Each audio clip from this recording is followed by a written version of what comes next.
Tonight, another COVID-19 related death is confirmed along with 68 new cases.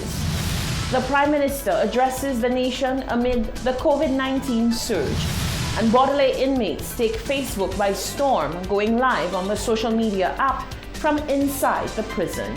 The details of these stories and more are coming up.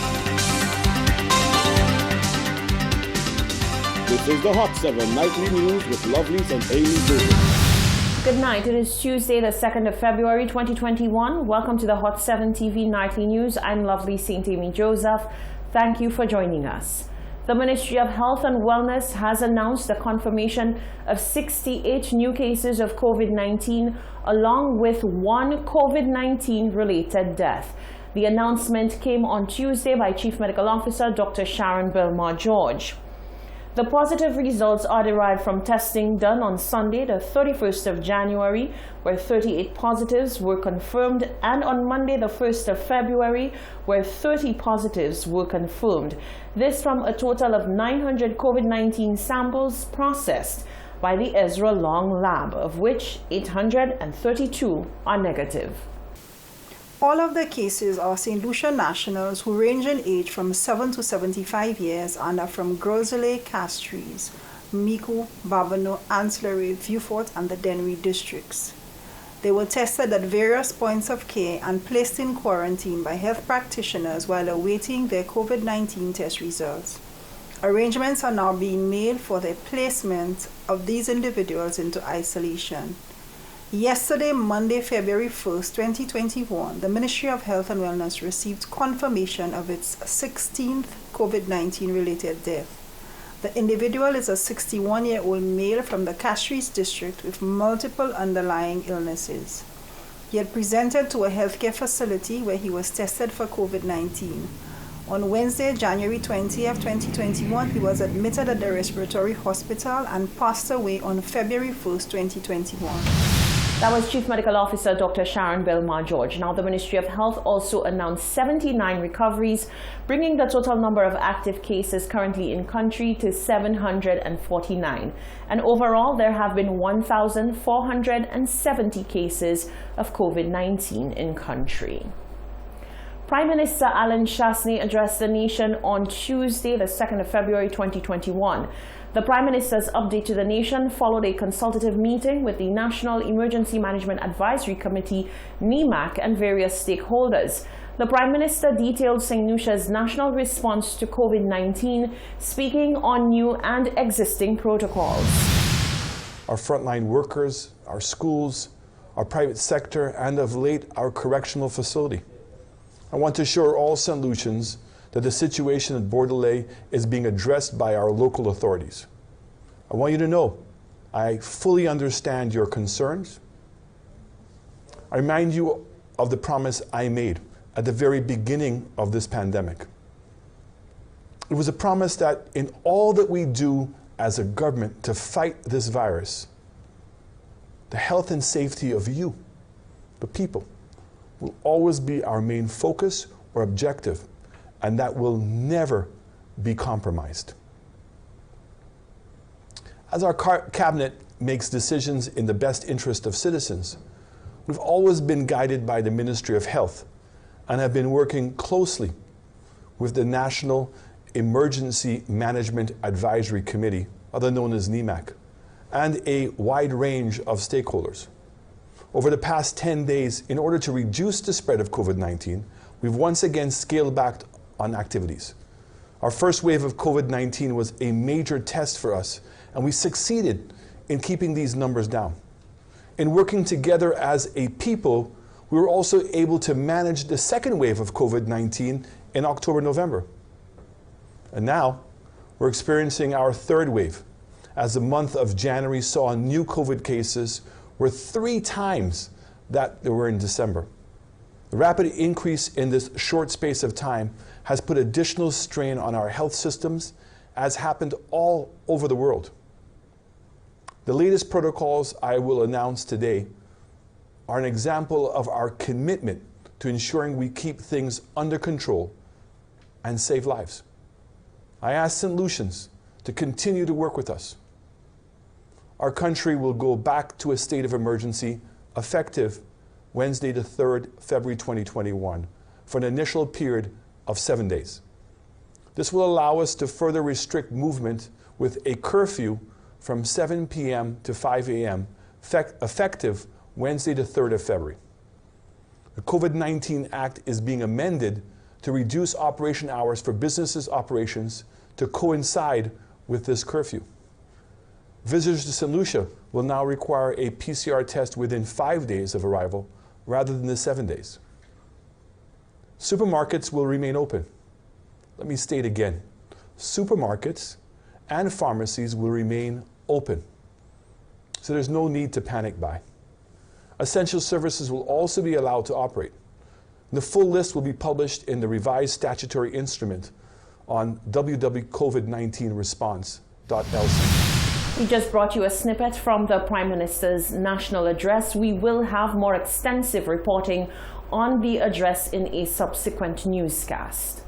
Bordelais inmates have quickly gained social media notoriety, and on Tuesday they made it clear that they are very much plugged into social media as they went live on Facebook from inside the prison walls. Many have expressed concern about their easy access to contraband items like phones.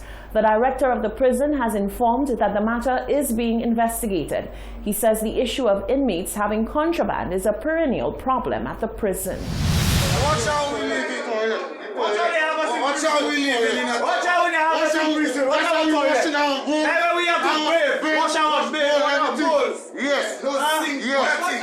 And then give fellas bathe. Whether it was out of horror or fascination, many watched as some inmates of the Bordelais Correctional Facility went live on Facebook on Tuesday afternoon. The inmates, who have been taking social media by storm since Saturday, have been outraged since an outbreak of COVID-19 at the prison was confirmed. The inmates vented about a myriad of issues for almost an hour on Facebook Live on Tuesday. When contacted by Hot 7 TV News, the director of the prison, Hilary Herman, said the situation is being closely monitored, but the prisoners are being allowed to vent. The video, however, has sparked public concern about what seems to be the easy access to contraband by inmates. Herman says the issue of contraband in the prison is one they continue to battle on a regular basis. Well, as you would know, that mobile phones are prison administrators' number one challenge. And as long as there is a demand, someone will supply it. All prisons around the world have this issue. He says officials at the facility are always ensuring they stay on top of their game. However, there seems to be a very lucrative market for contraband. We have, for the last year, we've probably collected hundreds of phones. And it continues to show up. And we search pretty much on a daily basis. So these things will happen. We don't condone it. We try to make sure we get all the phones and contraband, weed, and all the other things that go with prison life. We try to stay on top of it. But like I said, it's a business, and as long as there's a demand, someone will supply it. It is Herman's view that the inmates are using the COVID-19 situation to bring to the fore other issues which they want to vent about, as seen in the Facebook Live. All of us here on remand. All of us here on remand. That means we innocent until proven guilty. Yeah, man. We innocent until proven guilty. Yeah, man. 5 years there are fellas inside here. Yeah, man. 7 years. 8 years, 9 years.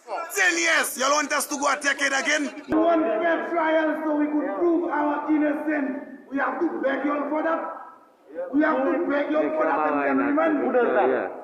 We have inmates that have done the time, and on remand they have done the time. On remand. The director says an investigation is underway to determine who is in possession of the contraband phones.